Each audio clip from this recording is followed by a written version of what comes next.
दोस्तों, अगर आपको भी चेन्नई और राजस्थान के बीच महामुकाबला पसंद आया हो तो हमारे इस वीडियो को दिल से एक लाइक जरूर कीजिएगा।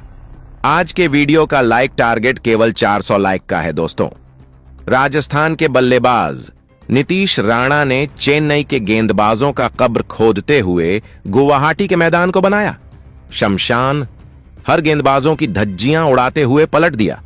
पूरा मैच सिर्फ की बारिश करते हुए नीतीश राणा ने रच दिया नया कीर्तिमान।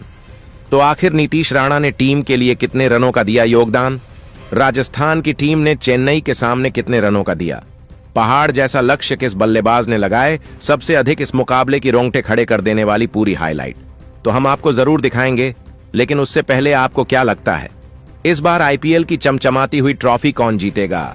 आप खुद नीचे कमेंट करके जरूर बताइए। दोस्तों, सुपर संडे का दूसरा मुकाबला गुवाहाटी के मैदान पर चेन्नई सुपर किंग और राजस्थान रॉयल्स के बीच धमाकेदार अंदाज में खेला गया। इस मुकाबले में सिक्का उछाला गया तो टॉस के बॉस बने चेन्नई के कप्तान अर्थुराज गायकवाड़, लेकिन उन्होंने पहले गेंदबाजी करने का फैसला किया और राजस्थान की टीम को बल्लेबाजी करने के लिए नेवता दिया। और राजस्थान की तरफ से इस मुकाबले में पारी की शुरुआत करने के लिए यशस्वी जायसवाल के साथ संजू सैमसन की खतरनाक जोड़ी मैदान पर उतरी। वहीं चेन्नई की तरफ से पहले ओवर लेकर आए खलील अहमद इनका स्वागत यशस्वी जायसवाल ने दूसरी ही गेंद पर खतरनाक चौका लगाकर किया, लेकिन बदला लेते हुए खलील अहमद ने तीसरी ही गेंद पर उन्हें पवेलियन भेजकर अपनी टीम को पहली सफलता 4 रनों के स्कोर पर दिला दी। जायसवाल टीम के लिए केवल 4 रन बनाकर पवेलियन लौट गए। अब संजू सैमसन का साथ देने के लिए नीतीश राणा आ चुके थे। इन दोनों खिलाड़ियों के कंधों पर टीम की पूरी जिम्मेदारी आ चुकी थी और नीतीश राणा ने आते ही चौका लगाकर अपना खाता खोला और टीम के स्कोर को तेजी से आगे बढ़ाया। पहले ओवर में राजस्थान ने 9 रन बटोर लिए।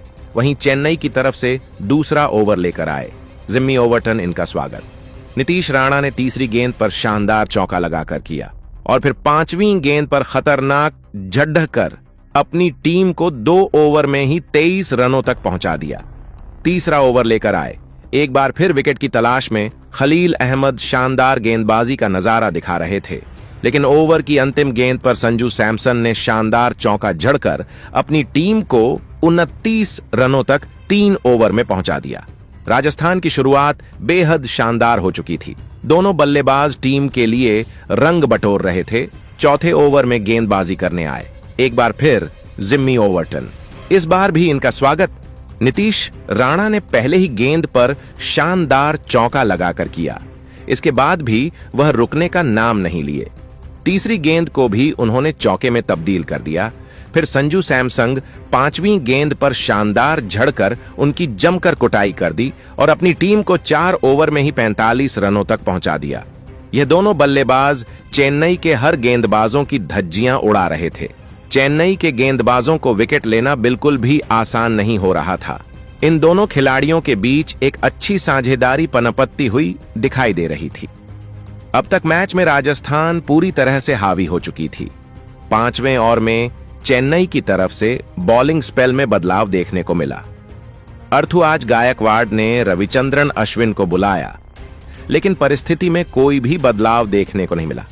नीतीश राणा ने अपना प्रचंड रूप दिखाते हुए दूसरी ही गेंद पर शानदार झड़कर उनका स्वागत किया और फिर तीसरी गेंद को भी मेन तब्दील कर अश्विन की जमकर कुटाई कर दी और राजस्थान खान का स्कोर 50 रनों के पार पहुंच गया।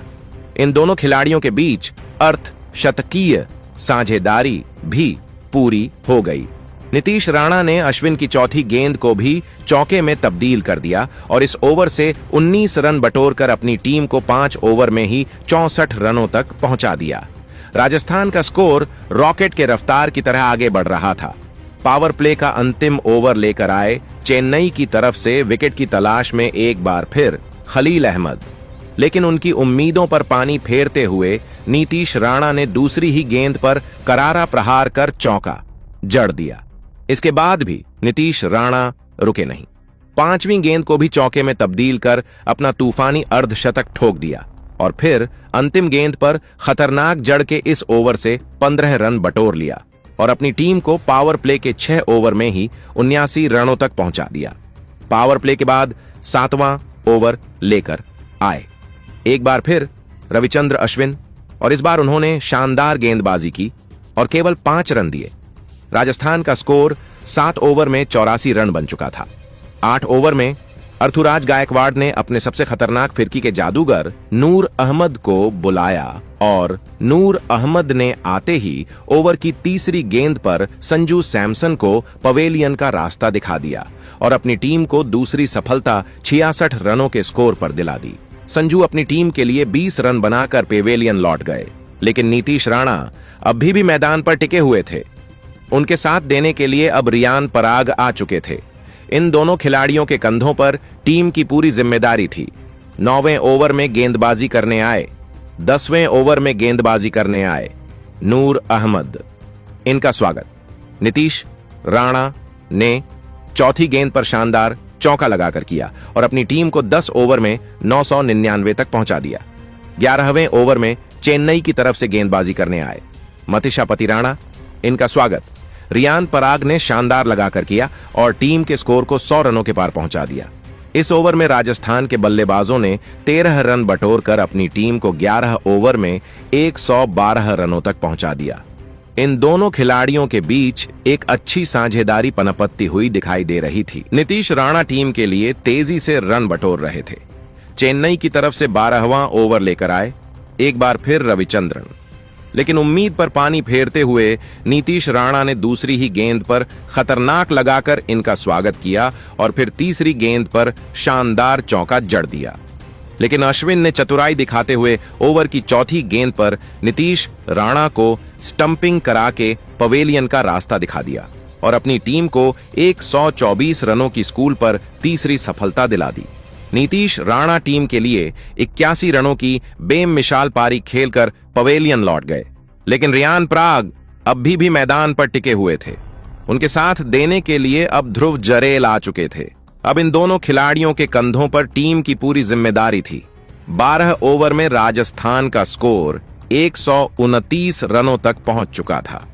13वें ओवर में चेन्नई की तरफ से एक बार फिर बॉलिंग स्टाइल में बड़ा बदलाव देखने को मिला। इस बार ऋतुराज गायकवाड़ ने गेंदबाजी करने के लिए रविंद्र जडेजा को बुलाया। अश्विन इस ओवर में भी उन्होंने 9 रन दे दिए और राजस्थान का स्कोर 92 रनों तक पहुंच गया। अभी भी राजस्थान की टीम मैच में पूरी तरह से हावी थी। चेन्नई के गेंदबाजों को लगातार विकेट की तलाश थी।